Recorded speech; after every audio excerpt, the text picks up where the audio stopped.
Assalamualaikum warahmatullahi wabarakatuh. Selamat pagi anak-anak. Kali ini kita akan belajar mengenai suhu dan perubahannya. Bagaimana mengetahui suhu suatu benda? Nah, apa sih yang dimaksud dengan suhu? Jadi, suhu merupakan besaran yang menyatakan derajat panas atau dinginnya suatu benda.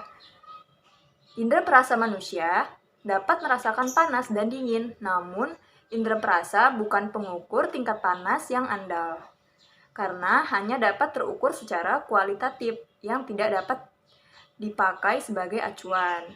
Nah, suhu harus diukur secara kuantitatif dengan menggunakan alat ukur suhu yaitu termometer. Dapat kita lihat di gambar tersebut bahwa alat indera manusia dapat merasakan suhu, seperti tangan kita dapat merasakan air yang ada di sekitar kita. Namun, lebih akurat lagi dengan menggunakan termometer. Nah, jenis-jenis termometer terbagi menjadi beberapa nih. Yang pertama ada termometer zat cair, yaitu terbagi menjadi dua. Ada termometer laboratorium, di mana memiliki skala dari minus 10 derajat Celcius sampai dengan 110 derajat Celcius menggunakan raksa ataupun alkohol. Gambarnya dapat kita lihat di bawah, berbentuk agak panjang. Kemudian yang kedua adalah termometer suhu badan, yaitu untuk mengukur suhu badan manusia, di mana memiliki skala 35 derajat Celcius dan 42 derajat Celcius.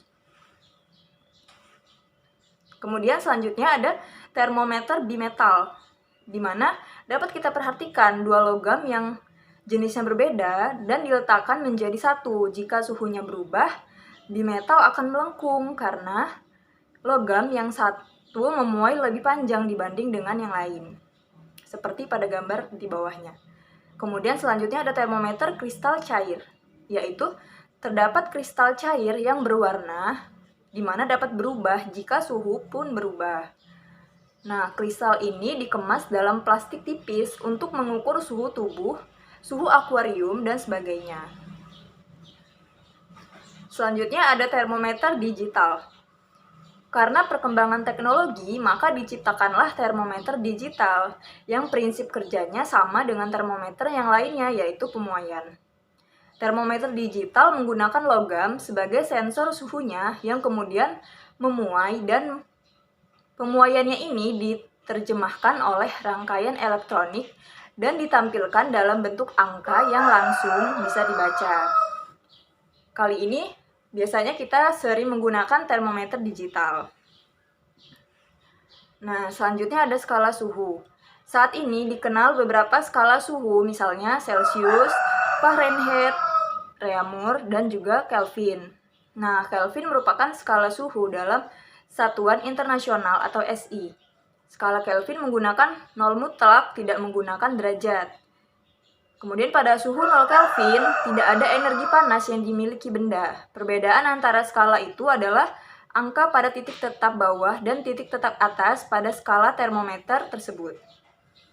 Nah, dapat kita lihat nih di gambar tersebut di bawah, itu terdapat titik tetap atas dan titik tetap bawah pada skala suhu, yaitu dari Celcius dengan titik tetap atasnya 100 derajat Celcius dan titik tetap bawahnya 0 derajat Celcius, kemudian Fahrenheit, Reaumur, dan juga Kelvin. Nah, dapat kita lihat penggunaan matematikanya, skala suhu dapat dibandingkan menjadi seperti yang ada di bawah. 5 berbanding 4, berbanding 9, dan berbanding 5.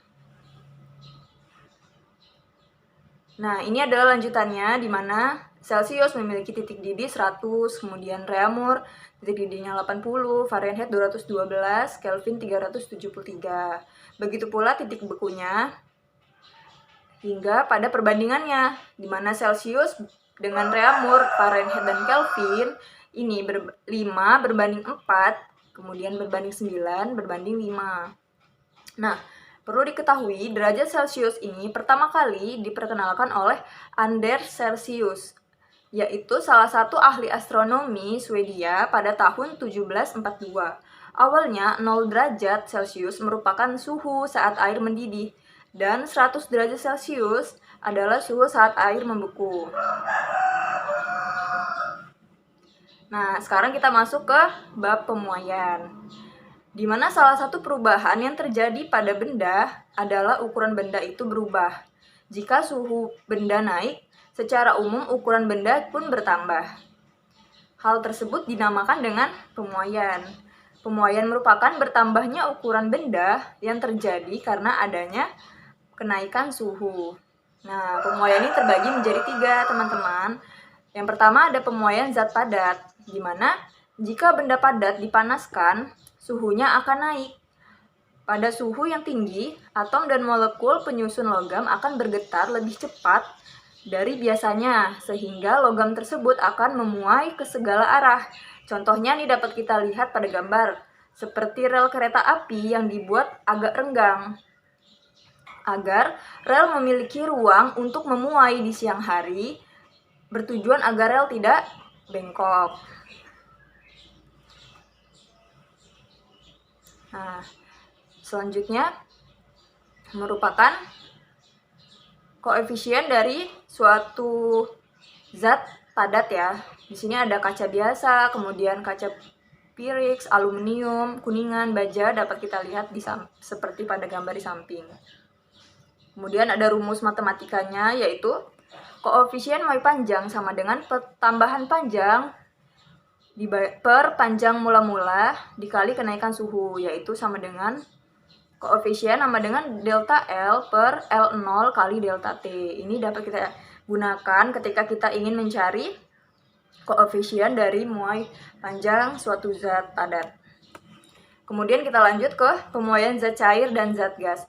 Di mana pemuaian zat cair juga memuai jika dipanaskan, bahkan relatif lebih cepat dibanding dengan zat padat.